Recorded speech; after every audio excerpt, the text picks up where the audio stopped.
নমস্কার বন্ধুরা, ভারতবর্ষে ছোট বড় মিলিয়ে অনেকগুলো দ্বীপ রয়েছে। তার মধ্যে সবচেয়ে ছোট দ্বীপ কোনটি, আজকে আমাদের এই ভিডিওতে আমরা সেটাই জানতে চলেছি। আর জানতে চলেছি এই দ্বীপটির বিশেষত্ব সম্পর্কে, কেন এই দ্বীপটিতে যাওয়া খুবই কষ্টকর বিষয় আর এখানে যেতে গেলে খরচাদায়কও বটে। তবে এখানে যাওয়াটা একটি ভাগ্যের বিষয় বলেও কিন্তু মনে করা হয়ে থাকে। তো চলুন আর বেশি কথা না বাড়িয়ে জেনে নিই এই দ্বীপটি সম্পর্কে। তার আগে আপনাদের কাছে আমাদের বিশেষ রিকোয়েস্ট, আমাদের এই চ্যানেলটিকে কিন্তু অবশ্যই সাবস্ক্রাইব করে দেবেন।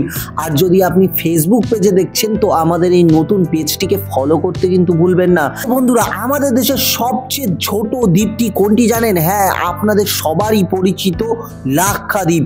আর লাক্ষাদ্বীপ কিন্তু 36টি প্রবাল দ্বীপ নিয়ে গঠিত। এই বিশাল দ্বীপটিকেই ভারতবর্ষের সবচেয়ে ছোট দ্বীপ বলা হয়ে থাকে। আর এই দ্বীপে যাওয়া কিন্তু একটু কষ্টকর বিষয়, কারণ এই দ্বীপের ম্যাক্সিমাম জায়গায় কিন্তু সরকার দ্বারা বেশ নিয়ম জারি করা রয়েছে, যেখানে আপনি চাইলেই সহজে যেতে পারবেন না। হ্যাঁ, 1967 সালের একটি আইনে বলা হয়েছে এই দ্বীপে যেতে গেলে এই দ্বীপের সরকারের থেকে কিন্তু বিশেষ অনুমতি নিতে লাগবে, আর তারপরেই কিন্তু আপনি এখানে প্রবেশ করতে পারবেন।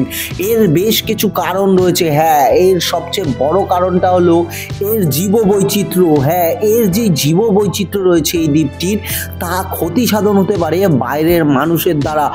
আর এই কারণেই কিন্তু এই লাক্ষাদ্বীপে প্রবেশ করতে গেলে অনুমতি অবশ্যই প্রয়োজন। এই দ্বীপের পশ্চিমে রয়েছে আরব সাগর এবং পূর্বে রয়েছে ল্যাকাদ্বীপ সাগর। আর এই দ্বীপটি ভারতের মালাবার উপকূল থেকে 200 থেকে 440 কিলোমিটার দূরে অবস্থিত। ভৌগোলিকদের মতানুসারে এই দ্বীপটি অসংখ্য মৃত প্রবাল কীটের দেহাবশেষ সঞ্চিত হয়ে সমুদ্রের মধ্যে এই দ্বীপটির সৃষ্টি হয়েছে, তাই তো একে প্রবাল দ্বীপও বলা হয়ে থাকে।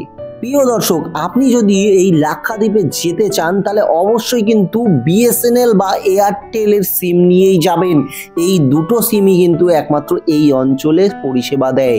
32 বর্গ কিলোমিটার বিশিষ্ট এই লাক্ষাদ্বীপের মূল যে ভাষা রয়েছে তা কিন্তু মালায়ালাম ভাষা। কাভারাত্তি এখানকার রাজধানী হলেও এখানে কিন্তু কোনো নিজস্ব ন্যায়ালয় নেই বা কোর্ট নেই, তার জন্য কেরালার হাইকোর্টকেই ব্যবহার করা হয়ে থাকে।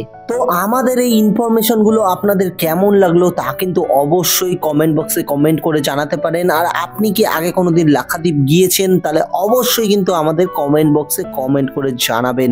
আর আমাদের এই ভিডিওগুলো কেমন লাগছে তা কিন্তু জানাতে ভুলবেন না। ভালো লাগলে একটি লাইক করবেন। দেখা হবে পরবর্তী ভিডিওতে, ততক্ষণ অবধি ভালো থাকবেন, সুস্থ থাকবেন। ধন্যবাদ।